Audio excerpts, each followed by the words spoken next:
हमारे शरीर का एक ऐसा अंग जो हमारे शरीर में ब्लड रिजर्व रखता है। जब हमें जरूरत पड़ती है, जब हमारा खून बहुत ज्यादा लॉस हो जाता है, तो तुरंत ही इसे नसों में बहाकर ये हमारे शरीर में खून की पूर्ति करता है। किसी भी प्रकार का इन्फेक्शन हो, उसे लड़ने के लिए हमारे शरीर में टी सेल या बी सेल की आवश्यकता होती है।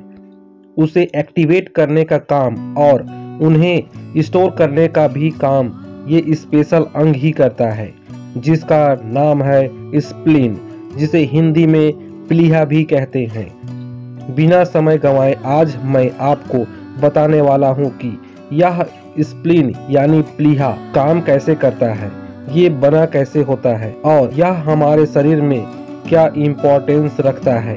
देखिए, स्प्लीन यह एक बीन शेप्ड होता है जो हमारे डायफ्राम के नीचे बिल्कुल बाईं ओर पसलियों के अंदर रहता है। स्टमक के पीछे की ओर रहता है और लंबाई में 5 इंच और चौड़ाई में 4 इंच और 1 इंच थिक होता है।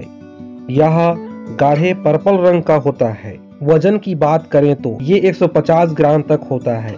स्प्लीन के अंदर 2 ब्लड वेसल्स आई होती है। एक होता है स्प्लीनिक आर्टरी जो स्प्लीन को ऑक्सीजनेटेड ब्लड देता है और एक होता है स्प्लीनिक वेन जहां से डीऑक्सीजनेटेड ब्लड स्प्लीन से बाहर की ओर निकलता है। जब हम स्प्लीन के अंदर जाकर देखते हैं तो हम देखते हैं कि स्प्लीन कई सारे कंपार्टमेंट में बटा हुआ होता है, बिल्कुल फूल की पत्तियों की तरह, जिसे ट्रेबेकुला कहते हैं।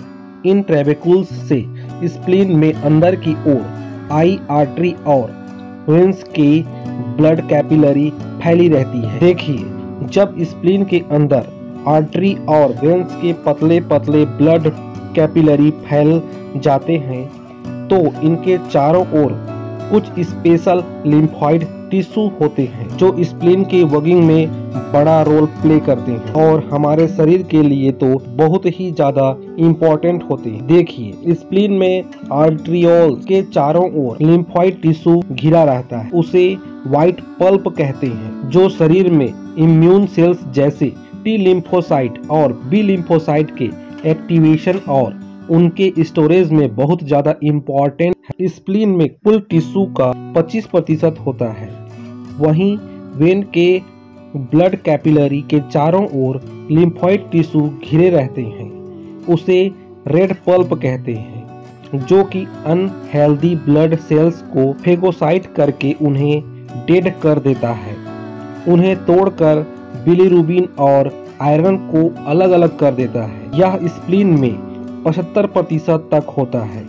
चलिए, अब आप यह तो समझ गए होंगे कि स्प्लीन के अंदर 2 प्रमुख लिम्फॉइड टिश्यू होते हैं। वो है रेड पल्प और दूसरा है व्हाइट पल्प। यानी 2 चीज स्प्लीन में काम करते हैं और इम्यूनिटी और ब्लड सेल के स्टोरेज में हेल्प करते हैं। अब देखिए, जैसा ही स्प्लीन में आर्टरी के थ्रू ब्लड आता है तो इन आर्टरियोल्स के चारों ओर जो व्हाइट पल्प घिरा रहता है, वो व्हाइट पल्प बने होते हैं टी लिम्फोसाइट, माइक्रोफेजेस और बी लिम्फोसाइट से। देखिए, जैसा ही हमारे शरीर में कोई इन्फेक्शन आता है, वायरस, बैक्टीरिया आदि, जिसे शरीर की नॉर्मल सेल नहीं मार पाती है, तब हमारे ब्लड स्ट्रीम में वायरस या बैक्टीरिया के प्रति डेंड्रिटिक सेल एंटीजन लेकर आते हैं और व्हाइट पल्प में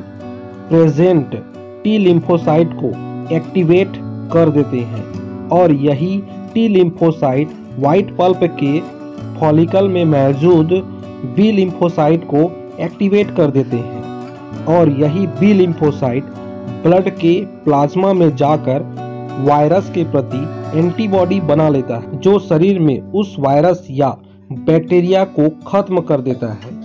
साथ ही साथ उस वायरस के प्रति एडेक्टिव इम्यूनिटी को मेमोराइज भी कर देता है कि भविष्य में जब भी यह वायरस या बैक्टीरिया आए तो बी लिम्फोसाइट उस वायरस या बैक्टीरिया को मार दे। अब देखिए, स्प्लीन के अंदर जो वेन्स आती है, उनके चारों ओर रेड पल्प घिरे रहते हैं। ये रेड पल्प मेनली माइक्रोफेजेस से बने होते हैं। देखिए, जहां पर आर्टरी और वेन्स आपस में जुड़कर सर्कुलेशन करते हैं, वहां से जब आप इन छोटी छोटी वेन्स कैपिलरी को देखेंगे तो आप पाएंगे कि इनके बीच कुछ स्लिट बने होते हैं, जहां से स्लिट के अंदर से रेड ब्लड सेल पास होकर वेन्स में चली जाती है। देखिए, जब कोई रेड ब्लड सेल अपना पूरा जीवन जी लेता है, मतलब कि 120 दिन जी लेता है, तो यह डैमेज होना चालू हो जाता है। जब यह damage red blood cell venous sinus slit से गुजरना चाहती है, तो यह चूंकि डैमेज हो चुकी होती है, इसलिए वह इस स्लिट से वीनस में पहुंच नहीं पाती है। ये डिटेक्ट करके माइक्रोफेजेस इन्हें फेगोसाइट कर देते हैं और फेगोसाइट करके इन्हें ब्रेक डाउन कर देते हैं। आपको तो पता ही होगा, रेड ब्लड सेल में हीमोग्लोबिन होता है जो कि मेनली आयरन से बना होता है। तो इन रेड ब्लड सेल्स को फेगोसाइट करके स्प्लीन आयरन को तो अपने अंदर स्टोर कर लेता है और बाकी के जो प्रोटीन होते हैं और बिलिरुबिन उनको ब्लड स्ट्रीम में पहुंचाकर लीवर के थ्रू बाइल जूस बनाने में अपना रोल प्ले करता है। इस तरह से स्प्लीन में red pulp red blood cell को फेगोसाइट करने का काम करता है, उन्हें डिस्ट्रॉय या तोड़ने का कार्य करता है जो डैमेज हो चुके हैं।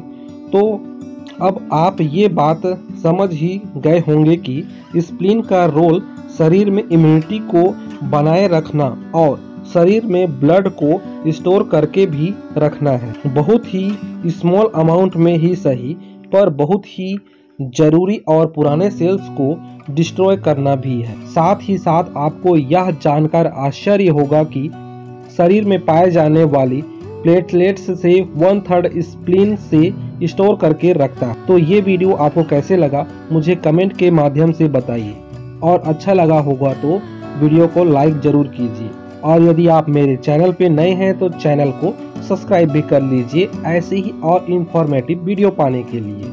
धन्यवाद। Thank you so much.